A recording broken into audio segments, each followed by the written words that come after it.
Hello my dear friends, welcome to our YouTube channel. मेरा नाम है मयूरी भागवानी और आप सभी के सामने लेकर आई हूँ आज का प्रीलिम संग्राम, जिसमें हम डिस्कस करते हैं करंट अफेयर्स बेस्ड क्वेश्चंस को।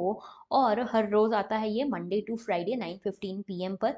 तो पहला क्वेश्चन आप सभी के सामने ये रहा। बिना कोई टाइम वेस्ट किए टोमेटो फ्लू के बारे में बताइए। फर्स्ट स्टेटमेंट बोलता है it is a fungal disease of tomato plants. Second बोलता है it reduces tomato yield up to 50%। कौन कौन से ऑप्शंस करेक्ट हैं ज़रा बताओ। वीडियो को पॉज करो और मुझे बताओ कि सही स्टेटमेंट कौन कौन से हैं। मैं आपको इसका सही आंसर बता देती हूँ। इसका सही जवाब है नीदर वन, नीदर करेक्ट। कोई भी यहाँ पे सही नहीं है, neither one nor two. Okay, तो ये एक फंगल डिसीज नहीं है। पहली बात तो ये एक वायरल डिसीज है, वायरस के कारण होता है, लेकिन इसका एक्चुअल ओरिजिन अभी भी हमें नहीं पता है। ठीक है। दूसरी चीज ये कि ये जो है ये ह्यूमंस को होता है, टोमेटो प्लांट में नहीं होता है, ह्यूमंस को होता है। और ये माना जा रहा है कि डेंगू और चिकनगुनिया के आफ्टर इफेक्ट्स के कारण ये होता है। तो इसका सही आंसर होगा डी। आगे बात कर रही हूँ क्वेश्चन नंबर 2 आप सभी के सामने। आईसीडीएस स्कीम के बारे में ये क्वेश्चन है। हमने आज के एडिटोरियल एनालिसिस में जो एडिटोरियल यहाँ पे एनालाइज किया था उसमें आईसीडीएस का जिक्र था।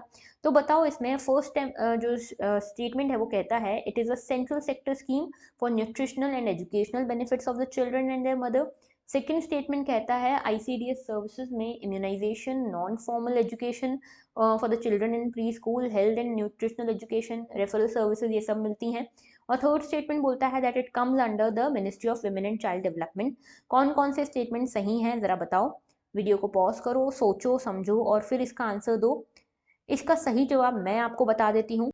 तो देखो इसका सही जवाब है 2 and 3। 2 and 3 फर्स्ट स्टेटमेंट जो है वो गलत है। ये सेंट्रल सेक्टर नहीं, सेंट्रली स्पॉन्सर्ड स्कीम है, समझ गए।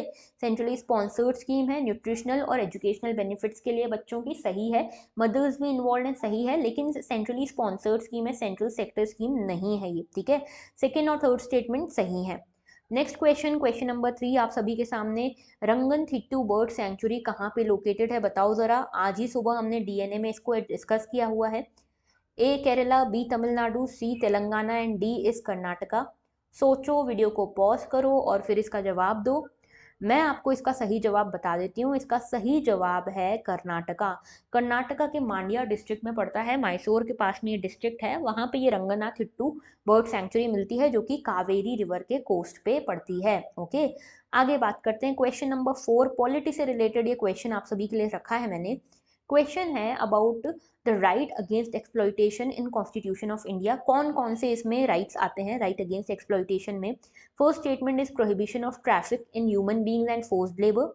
Second statement is about abolition of untouchability. Third statement is about protection of interest of minorities. And fourth statement है prohibition of employment of children in factories and mines, basically child labor. तो चार यहाँ पे statement आपके सामने, बताओ इसमें से कौन कौन से स्टेटमेंट्स जो हैं वो सही हैं for the right against exploitation. सही स्टेटमेंट बताने हैं, वीडियो को पॉज करो और मुझे बताओ कि आपका आंसर क्या है। इसका सही आंसर मैं आपको बता देती हूँ। इसका सही आंसर है 1 and 4। फर्स्ट जो है ये देखो, ये फर्स्ट स्टेटमेंट जो है ये आर्टिकल 23 में आता है, चाइल्ड लेबर के बारे में 24 में बोला हुआ है। तो article 23 and 24 come under the right against exploitation. Abolition of untouchability आता है राइट टू इक्वालिटी में। ओके, राइट टू इक्वालिटी में आता है ये। और ये protection of interest of minorities जो है ये आता है हमारे राइट, जो माइनॉरिटीज के राइट्स हैं उनके लिए आता है ये। बेसिकली आपके राइट अगेंस्ट एक्सप्लॉइटेशन में 1 and 4 आएगा। ओके, लास्ट क्वेश्चन आज का। Consider the following statement regarding international convention on standards of training, certification and watch keeping for seafarers. ठीक है, इस कन्वेंशन के बारे में बताना है। First statement says that the 1978 STCW convention was the first to establish basic requirements on training, certification and watch keeping for the seafarers on international level. Second statement says that it isn't a party to convention. अब बताओ इसका answer क्या है। ज़रा सोचो समझो और फिर मुझे बताओ वीडियो को पॉज करके। तो देखो इसका सही आंसर मैं आपको बता देती हूँ। इसका सही आंसर है B2 ओनली। सही स्टेटमेंट पूछा ही नहीं है, इनकरेक्ट स्टेटमेंट पूछा है। इनकरेक्ट स्टेटमेंट पूछा है, फर्स्ट स्टेटमेंट सही है, सेकंड स्टेटमेंट गलत है। India is a party to this convention, इसीलिए सेकंड स्टेटमेंट यहाँ पे इसका आंसर होगा, क्योंकि गलत स्टेटमेंट कौन सा है ये पूछा गया है। ओके, तो यहाँ तक हमारे आज के क्वेश्चंस खत्म होते हैं। अगर आप मुझसे कनेक्ट करना चाहो तो इन सभी मीडियम्स के थ्रू कनेक्ट कर सकते हो। आप लोगों को मैंने बोला था कि मंडे से हम अपने जो क्वेश्चंस का अमाउंट है वो बढ़ाएंगे, ठीक है, यानी कि आने वाले मंडे से ये 5 क्वेश्चंस जो है वो 10 हो जाएंगे बाय दिस मंडे। तो पार्टिसिपेट करते रहो, और अगर कोई भी डाउट हो तो बता सकते हो, क्वेरी में पूछ सकते हो। और अगर लेक्चर अच्छा लगा हो तो लाइक ज़रूर करना, कमेंट ज़रूर करना, अपने स्कोर्स शेयर ज़रूर करना अपने दोस्तों के साथ, और सब्सक्राइब करना मत भूलना।